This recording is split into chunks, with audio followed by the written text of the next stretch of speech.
Olá pessoal, Edu Tagliaro aqui com vocês. Então pessoal, o assunto de hoje são os tão queridos e de certo modo indispensáveis SSDs. Um item que literalmente revolucionou o mundo dos PCs. E lembrando que o vídeo aqui tem marcadores e você pode ir para a parte que mais lhe interessar se for o caso. Mas, antes disso também, já aproveita e deixa o teu like aqui no vídeo e te inscreve no canal e, claro, aciona o sininho das notificações para não perder nada. Então, vambora! A história dos SSDs, ao contrário que muitos pensam, não começa na virada dos anos 2000 para os anos 2010. Na verdade, começou muito antes.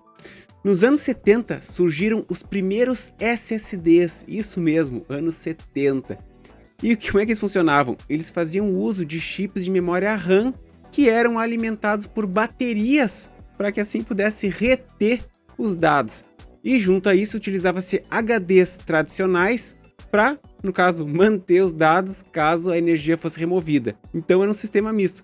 Tinha o sistema com alta velocidade ali para manter, né, para ter o acesso, com esse sistema de memória RAM alimentado por baterias, e em conjunto tinham HDs para reter os dados em caso de acidente. Em 1980, a Toshiba trouxe o conceito de memória flash, que, em uma explicação bem simplificada, é uma memória que pode ser apagada ou reprogramada por eletricidade. E vocês já vão entender melhor logo em seguida, eu já vou explicar como é que isso funciona. Em 1984, a mesma Toshiba passou a fazer as memórias flash do tipo NOR, N-O-R, e em 1987 trouxe então as memórias flash do tipo NAND, N-A-N-D. E o primeiro SSD com memória flash chegou ao mercado em 1991 pela SanDisk. Eu fiz questão de pronunciar bem o Sun, seria de Sun, né, no caso de Sol. Que depois a SanDisk acabou virando a SanDisk, a S-A-N no caso, que hoje nós conhecemos. Mas afinal, o que é NOR e NAND? Aqui nós estamos falando do nível lógico digital, em outras palavras, o hardware real. Para um melhor entendimento, a placa de vídeo SSD, ou seja lá o que você consegue colocar as mãos na hora de montar o seu PC, é na verdade um aglomerado dessas coisas que realmente fazem tudo funcionar. Em um circuito digital, nós temos apenas dois valores lógicos. E explicando assim de uma maneira bem simplificada, é que, no caso, um sinal entre 0 e 0,5 volt, ele representa o valor 0. Isso, no caso, nós pensando ele na maneira binária, né? E um sinal entre 1 e 1,5 volt seria o outro valor lógico, no caso, o 1 binário. E aqui entram então as portas, literalmente traduzido de gates. As portas lógicas são dispositivos eletrônicos que calculam as funções dos dois sinais que eu citei anteriormente, mas são as portas que são a base de como todos os computadores digitais são construídos. A base de funcionamento delas é a álgebra booleana, onde as variáveis e funções podem ter somente os valores 0 e 1, onde o 0 representa o falso e o 1 o verdadeiro. Mas voltando para as portas em si, mas assim, também tentando não me aprofundar demais para não explodir a mente de vocês, existem 7 portas lógicas básicas, que são a porta AND, a porta OR, SHOR, NOT, NAND, NOR e XNOR. XNOR, né? Todas as portas, com exceção da porta NOT, elas possuem pelo menos duas entradas para que seja estabelecida a condição e uma saída que vai ter o resultado. E agora vocês vão entender direitinho como é que isso funciona. Para facilitar o entendimento de vocês, eu não vou fazer o uso dos desenhos normalmente utilizados para explicação das portas, enfim, do desenho de circuitos. Mas assim, eu vou utilizar esse carregador de celular porque ele vai facilitar muito o entendimento de como as portas funcionam, que é o que importa aqui nesse vídeo. Então assim, a porta AND, como o próprio nome entrega, traduzindo ela seria E, ou seja, o que representa? Para a saída dela aqui, vamos dizer que isso aqui é a saída, e aqui são as entradas. Para essa saída aqui ser verdadeira, as duas entradas precisam ser verdadeiras. Caso contrário, a saída aqui será falsa. Ou seja, teremos 1 aqui na saída apenas se as duas entradas forem 1. Tivermos 1 aqui e 1 aqui. Depois temos a porta OR, que é, no caso, traduzindo, o OU. Então, ou seja, se uma das entradas ou ambas forem verdadeiras, a saída será verdadeira. Depois nós temos a porta XOR ou XOR, que é conhecida também como OU exclusivo. E ela tem uma particularidade bem interessante. Qual é que é? Se uma das entradas for verdadeira, a saída é verdadeira.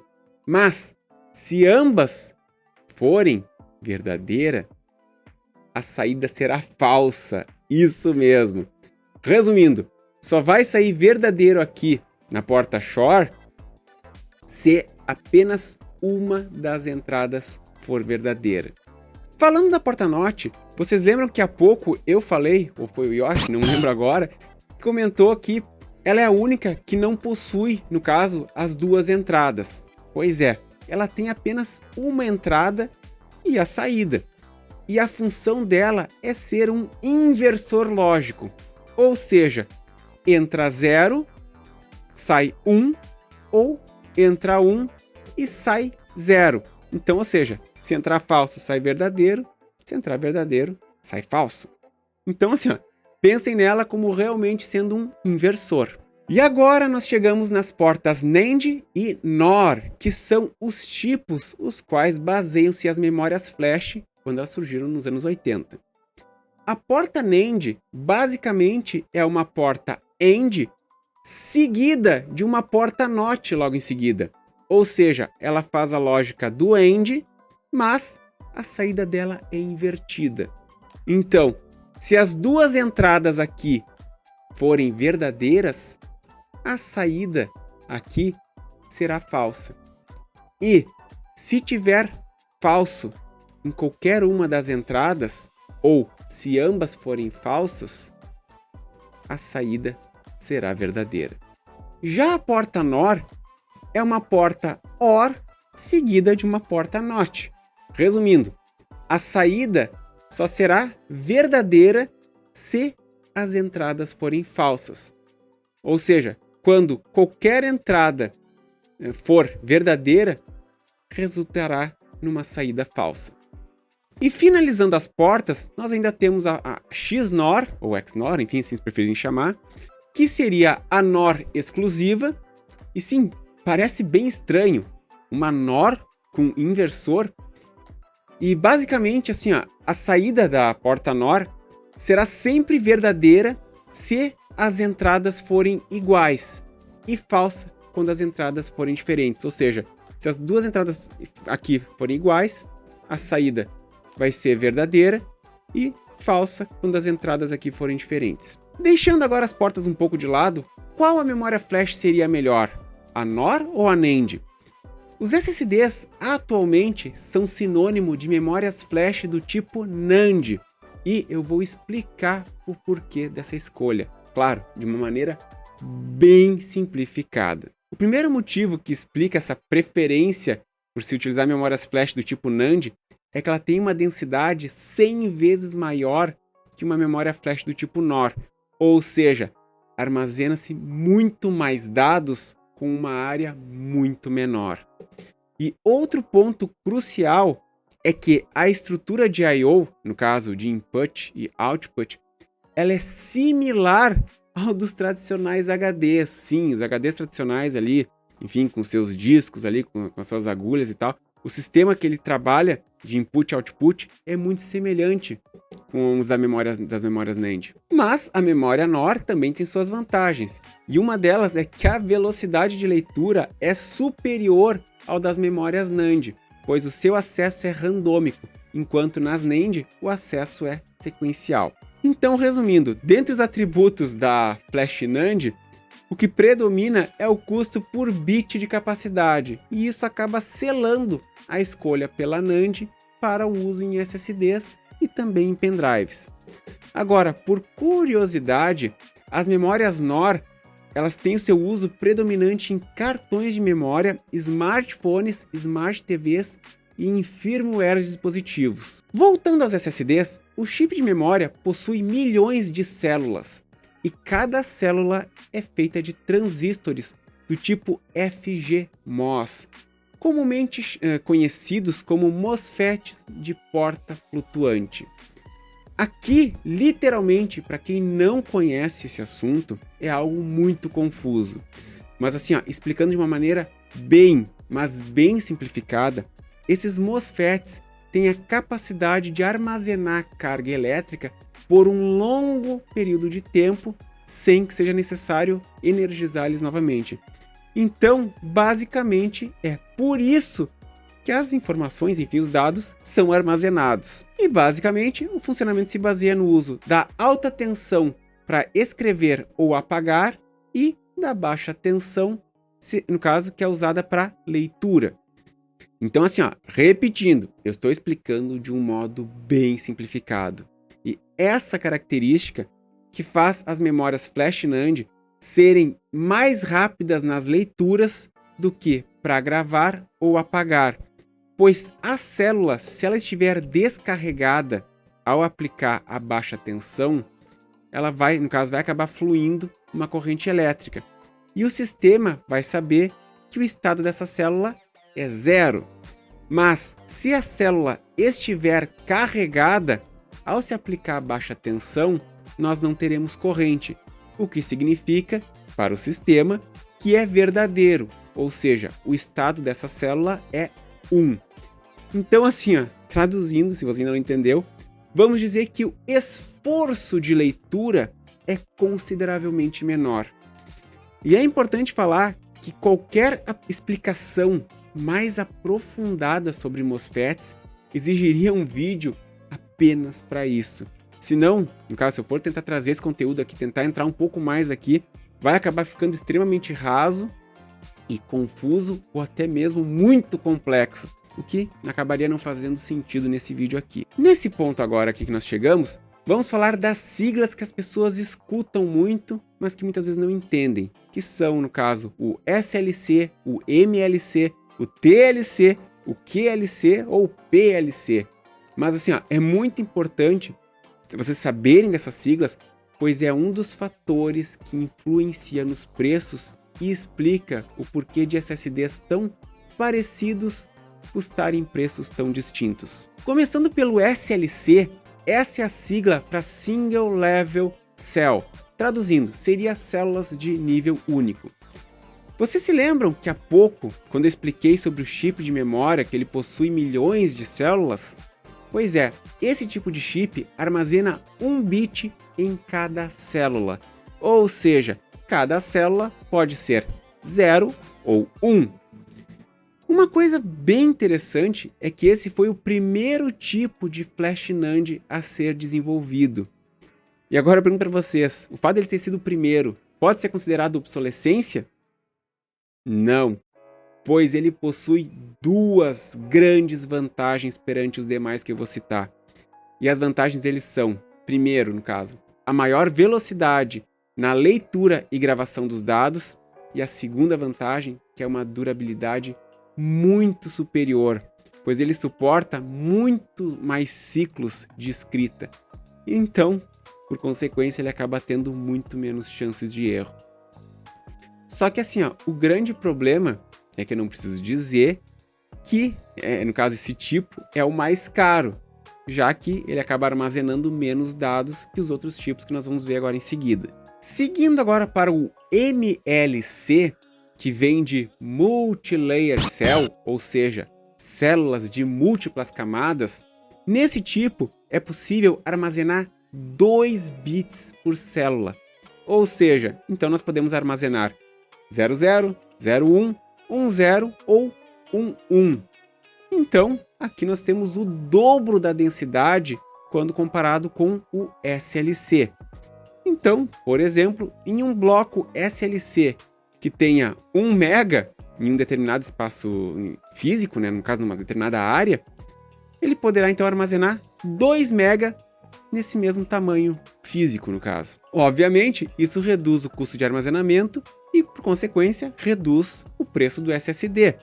Mas o lado ruim é que perde-se velocidade e a durabilidade é menor, já que as células precisam passar por mais ciclos de gravação e leitura, já que elas contêm o dobro dos dados. Em outras palavras, elas precisam trabalhar mais. E a questão é que essa mesma lógica segue, no caso, para o tipo TLC, QLC e PLC, que são, respectivamente, 3, 4 e 5 bits por célula. Então, quanto mais dados por célula, mais barato se torna o armazenamento, em detrimento da velocidade e da durabilidade. Alguns fabricantes, para amenizar a lentidão, fazem o uso de chips SLC ou MLC, atuando como buffer do SSD, no caso de modelos TLC, QLC ou PLC. Mas assim, não espera esse tipo de recurso em SSDs extremamente baratos. E falando ainda em buffer, SSDs de alto desempenho e por consequência mais caros, eles possuem inclusive memória RAM para aumentar a performance. E ainda dentro das siglas dos tipos de chips, fala-se em VNAND ou 3D NAND. Ambas são a mesma coisa. Apenas a Samsung, por questões marqueteiras, assim dizendo, registrou o nome VNAND para parecer que é algo diferente. Mas assim, a 3D NAND basicamente consiste em colocar as células em uma orientação vertical e não apenas lado a lado no plano. E o jeito mais fácil de explicar isso é: imagine cada célula sendo uma moradia. Então, ao invés de se construir em uma determinada área um condomínio de casas no plano, assim as casinhas espalhadas, se constrói um prédio ou um condomínio com vários prédios, enfim, altos. Então, estamos empilhando as moradias. A grande vantagem desse modelo é que as células que estão no mesmo prédio estão conectadas de modo que é muito mais rápido de transitar entre elas, o que resulta em maior velocidade. Lembrando, eu estou fazendo uma explicação bem simplificada aqui para vocês entenderem. E, enfim, e além de ter mais velocidade, isso também acaba resultando no menor uso de energia. E também, por causa disso, desse menor uso de energia, nós acabamos tendo menos interferência na transição de célula para célula, o que também resulta em maior durabilidade. Então, assim, imagine você transitando dentro de um prédio para chegar nos apartamentos e imagine você transitando pela rua para chegar nas casas. É importante frisar que o 3D NAND acaba sendo algo bem marqueteiro, pois essa tecnologia, na verdade, ela facilitou a vida dos fabricantes para empregarem chips mais densos, como o TLC, o QLC e o PLC, que, consequentemente, são mais baratos. Vamos agora olhar internamente um SSD. Esse modelo que eu vou mostrar aqui para vocês, ele é o modelo SATA, mas em essência eles acabam sendo muito semelhantes aos modelos M2 e até mesmo aos PCI Express. Mas vejam aqui que nós temos um processador ARM, e aqui eu garanto que muitos de vocês não sabiam que os SSDs vinham com um processador. Pois é. A função do processador é justamente lidar com os dados e buscar corrigir erros que possam vir a ocorrer no SSD, assim como também auxilia em codificar e decodificar a criptografia. Claro, se for usada a criptografia, né? E um aspecto muito importante também do processador é controlar o desgaste das células. E esse controle é imprescindível, pois isso impede que algumas células sejam extremamente exauridas, no caso evita que somente algumas sejam mais utilizadas, ao passo que outras acabem sendo menos utilizadas. Então, isso acaba, no caso, garantindo um equilíbrio no uso e, claro, aumenta a longevidade. Depois, podemos identificar também aqui um chip de memória RAM, que, conforme já mencionei antes, é usado para buffer. E que, infelizmente, nós não encontramos em modelos mais baratos. E aqui nós podemos ver 4 chips de memória Flash NAND, que são, no caso, é o lugar onde os dados serão armazenados. Agora vamos falar de um outro ponto que costuma gerar muita confusão e que, infelizmente, tanto a indústria como muitos youtubers não fazem questão de instruir corretamente, que é a questão SATA ou NVMe. Primeiro, vamos entender o que é SATA. SATA é a sigla de Serial Advanced Technology Attachment. No caso, assim, estamos falando da interface física que permite a transferência de dados em série. Quando o SATA surgiu em 2003, ele foi desenvolvido para funcionar inicialmente simulando como se fosse um dispositivo IDE, que era o padrão antigo de conexão de HDs, que na verdade era chamado, o nome correto era ATA, e depois foi renomeado para PATA, mas que todo mundo conhecia por IDE. E aqui realmente não cabe a gente se aprofundar nesse ponto. Só que, claro, que esse pensamento de compatibilidade justamente era para facilitar a migração para essa nova interface física e para permitir que os sistemas operacionais da época funcionassem sem problemas. Então, para poder se tirar todo o benefício da especificação SATA, foi criado o AHCI, que é a sigla para Advanced Host Controller Interface. Então, assim, o AHCI é a parte lógica do SATA, é o protocolo. O AHCI ele foi projetado originalmente para lidar com discos mecânicos, os tradicionais HDs. A especificação SATA mais recente é a SATA 3, que é limitada a 600 MB por segundo. Apenas citando, assim, por questão cultural, é que está para ser lançada a revisão 3.5. Mas, enfim, aqui não cabe se entrar nos detalhes. O ponto é que, sendo SATA 3 e usando apenas um cabo de comunicação, o limite de velocidade são os mesmos 600 MB. E só se no futuro fosse lançada uma versão SATA 4, então que a velocidade passaria para 1.200 MB.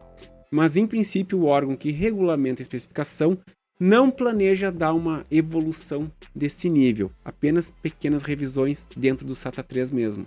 Em 2013 foi criado o SATA Express, que foi uma especificação adicionada na revisão 3.2 do SATA, que era uma forma, no caso, essa especificação, o que ela dizia? Seria uma forma de ligar o SATA ao PC Express. Assim, então, o que aconteceria? Dobraria-se o desempenho. Mas eu não vou adentrar nesse assunto, pois o conector SATA Express meio que foi esquecido pela indústria. Apesar dos chipsets suportarem, são raras as placas-mães que estão vindo com o conector SATA Express. Mas assim, apesar do conector SATA Express ter sido abandonado, a especificação segue sendo utilizada de outra forma.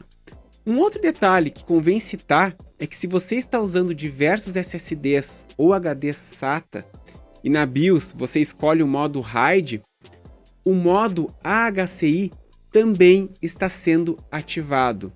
Você apenas ativou a funcionalidade do RAID. Eu achei importante, enfim, citar isso, pois ao mexer nisso na BIOS, pelo jeito que é apresentado nas BIOS e pelo que muitas pessoas falam pela internet, isso passa a falsa impressão de que o RAID substitui o HCI, quando na verdade o RAID é algo complementar. E agora vamos entender o NVMe, que a sigla completa, apesar de não ter todas as letras, refere-se a Non-Volatile Memory Host Controller Interface Specification. Pois é. O NVMe surgiu em 2011 e ele não é o sucessor do SATA.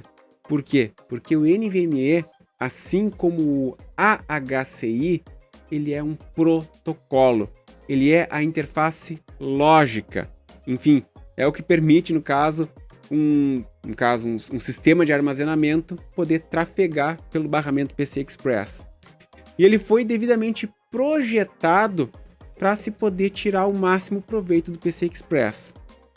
Então, pessoal, o NVMe é o sucessor do AHCI e ele foi projetado para os SSDs. Então, assim, para facilitar, para visualizar tudo isso que eu falei agora, o SATA está para o PCI Express na parte física, como o AHCI está para o NVMe na parte lógica. Não sei se vocês conseguiram entender. E eis então que nós chegamos no slot ou conector M2, que nada mais é que o meio-irmão de sucesso do SATA Express. Enfim, vou explicar isso um pouco melhor. O conector M2 ele é híbrido, mas como assim ele é híbrido? Pois é, ele opera tanto no modo SATA como no modo PCI Express. Então, você comprar um SSD M2 não significa que ele seja NVMe, ele pode ser AHCI ou, como erroneamente chamam, SATA. Explicando melhor para vocês entenderem, mas um SSD M2 ele pode ser SATA AHCI, PCI Express AHCI ou PCI Express NVMe. Ao comprar um SSD M2, você precisa cuidar de duas coisas. A primeira é se ele cabe no comprimento no seu notebook ou na sua placa-mãe. E também tem a questão da altura, muitas vezes devido aos dissipadores muito espessos. Mas com relação à altura, quanto a relação a esse aspecto da altura, não existe uma padronização. Então assim, vamos voltar ao comprimento, porque isso sim tem uma padronização. Os formatos, no caso do comprimento, os mais famosos são o 2210, o 2280, que é o mais comum do mercado, o 2260, o 2242 e o 2230. Sendo que esses últimos que eu citei agora são muito comuns em notebooks. E essa numeração ela é a largura pelo comprimento em milímetros. Ou seja, no caso do 2280, 2280, são 22 milímetros de largura por 80 milímetros de comprimento. A maioria das placas-mãe vem com a furação para fixar, no caso, o parafuso nos diferentes tamanhos. Mas assim, verifique se o tamanho, no caso do SSD M2 que você está comprando, ele é suportado pela sua placa-mãe ou notebook. Outro aspecto do conector M2 são as keys, que são os tipos de encaixe, ou seja, o slot M2 pode ter diferentes versões. No caso, eu vou me limitar, apenas aos encaixes utilizados pelos SSDs, pois também existem outros encaixes que são utilizados em placas Wi-Fi e outros dispositivos, mas eu não vou entrar nesse mérito aqui. Mas os dois tipos que podem ser utilizados nos SSDs são o slot do tipo KB, no caso KB, e o slot KM. Aqui, no caso, é esse chanfro que tem aqui, e ela determina o tipo de sinal, ou melhor dizendo, qual a interface física a ser utilizada. No caso do KB, o suporte é para SATA e PCI Express X2, ou seja, utilizando até 2 pistas do PCI Express, mas esse é um detalhe que eu vou explicar mais adiante. Já o KM, ele é para PCI Express X4, ou seja, ele pode usar até 4 pistas do PCI Express. Mas, como vocês podem ver, os SSDs podem vir com um conector KB, KM, ou também no misto B plus M. Me enrolei agora na hora da tradução, ou B mais M para facilitar, né? Então o que acontece? O tipo daqui que o seu slot tiver pode acabar limitando o tipo de SSD que pode ser utilizado. Por exemplo, no caso de um slot KB, ele só aceitará um SSD KB ou B mais M. Então, ele não aceitará um SSD com conector KM.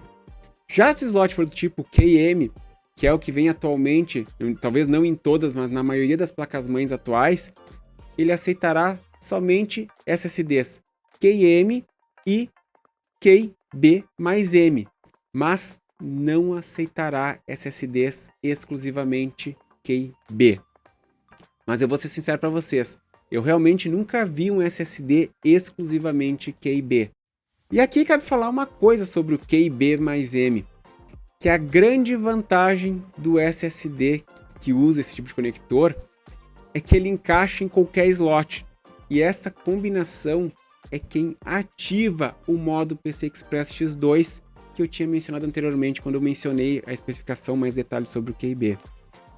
Então o que acontece? Nós podemos ter SSDs QB mais M, tanto SATA quanto PCI Express, ou popularmente, mas erradamente falando, SATA ou NVMe. Em outras palavras, apenas olhando os chanfros, não dá para saber qual o tipo ele é. Mas pode ter certeza que ele não será um SSD top de linha, pois mesmo ele sendo PCI Express, no caso NVMe, ele opera no máximo em PCI Express X2, ou seja, utilizando apenas 2 pistas. E não no modo X4, se ele fosse exclusivamente QM. Então, resumindo o baile das keys de uma maneira bem simplificada, QB SATA, QM PCI Express e QB mais M SATA ou PCI Express.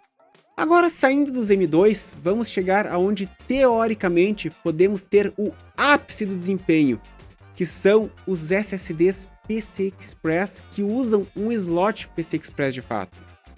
A maioria desses modelos usam slot PCI Express X4, que, por sua vez, acabam não sendo muito comuns nas placas-mães atuais.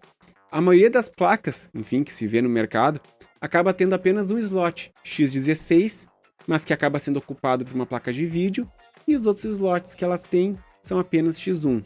Então, esse tipo de slot X4 ou X8, ou mais que um X16, encontra-se apenas em placas-mães mais caras. Em termos de desempenho, eles se equivalem aos modelos M2 QM, mas a grande vantagem é a área maior que eles têm e, consequentemente, eles esquentam menos. Existem modelos X8 ou até mesmo X16 operando em RAID, enfim, com o objetivo de aumentar o desempenho. Então, esses modelos, no caso X8 e X16, na verdade são vários SSDs montados na mesma placa. Agora vamos avançar mais um estágio, que são os tipos de PCI Express. Por sinal, tem um vídeo aqui, que está aqui nesse card, que eu explico sobre barramentos e eu aprofundo sobre o PCI Express. Mas basicamente, não adianta você comprar um SSD com etiqueta NVMe e ele ser do tipo exclusivamente QM, mas pode ser que ele seja da versão PCI Express 2.0. Em outras palavras, ele está limitado a 2000 MB por segundo, o que em outras palavras é o desempenho que um QB mais M pode chegar se ele for da especificação PCI Express 3.0. E aqui nesse ponto você já sabe como o tipo de flash NAND utilizada, o tipo de interface, o tipo de protocolo acaba diferenciando a performance e os preços. Então, resumindo, nesse apanhado nós podemos chegar nas seguintes conclusões. Quanto mais dados em uma célula, mais barata a construção e, consequentemente, menor a vida útil e o desempenho. Modelos de SSDs com memória RAM embarcada têm desempenho superior. SSDs com velocidades até 600 MB são AHCI, ou seja, SATA, mesmo que ele seja do modelo M2. SSD M2 não quer dizer que ele será NVMe. E também existe o detalhe que M2 existem diferentes tipos de conexão. Em função do tamanho reduzido, os SSDs M2 estão mais sujeitos a aquecimento. Também existem SSDs NVMe de baixo custo, e esses em geral estão limitados a PCI Express X2. De uma forma geral, sempre tenha backup dos seus dados, pois diferente do HD tradicional, que na maioria das vezes vai apresentando problemas aos poucos, o SSD não vai lhe dar sinais claros de que ele está com problemas. Então, o que vai acontecer? Você vai achar que o sistema operacional, enfim, que está corrompido, que está com algum problema, ou ainda, enfim, deve ter algum bug, ou até mesmo você vai achar que algum problema em algum módulo de memória RAM, quando na verdade o problema está no SSD. E acredite, quando você se der conta que o problema é o SSD, vai ser muito tarde. A verdade é que os SSDs, quando começaram de fato a ganhar o mercado, que foi lá no começo dos anos 2010, eles provaram serem uma revolução e literalmente transformavam e ainda transformam qualquer computador. Sinceramente, na minha opinião, é o dispositivo que mais impacta desempenho. O dispositivo assim, que surgiu que mais impacta no desempenho geral de uma máquina. Literalmente, ele é capaz de ressuscitar qualquer notebook ou desktop mais velhinho. E vou dizer assim, ó, eu não me lembro, assim, nos últimos 30 anos, de algum dispositivo que tivesse um impacto tão brutal nos PCs. Com a redução dos preços nos últimos anos, realmente é difícil ainda querer utilizar um HD tradicional com tamanho até 1 TB no PC. Mas a verdade é que assim, ó, os HDs ainda são mais baratos, apesar dessa diferença de preço para os SSDs ter reduzido bastante. Só que um detalhe é o seguinte, não dá para comparar a confiabilidade de um SSD barato com a de um HD tradicional. E um outro aspecto muito importante é que não se deve entrar na paranoia de que você precisa do modelo mais rápido de todos, pois isso não vai mudar a sua vida. Apesar de, assim, ó, dos benchmarks mostrarem as diferenças brutais de desempenho entre os modelos HCI e NVMe, a verdade é que no mundo real essa diferença acaba sendo bem menor. Então, por isso assim, ó, você tem que avaliar muito bem se você de fato precisa dessa sutil diferença, que pode ser que ela não vale a pena. E com isso, eu acho que fica bem claro o motivo de existir modelos de 256 GB que custam o mesmo de um modelo de 1 TB. Mas e aí, pessoal, o que vocês acharam? Deixe aqui nos comentários. Por hoje é só, inscreva-se no canal, like no vídeo, ative o sininho e até a próxima!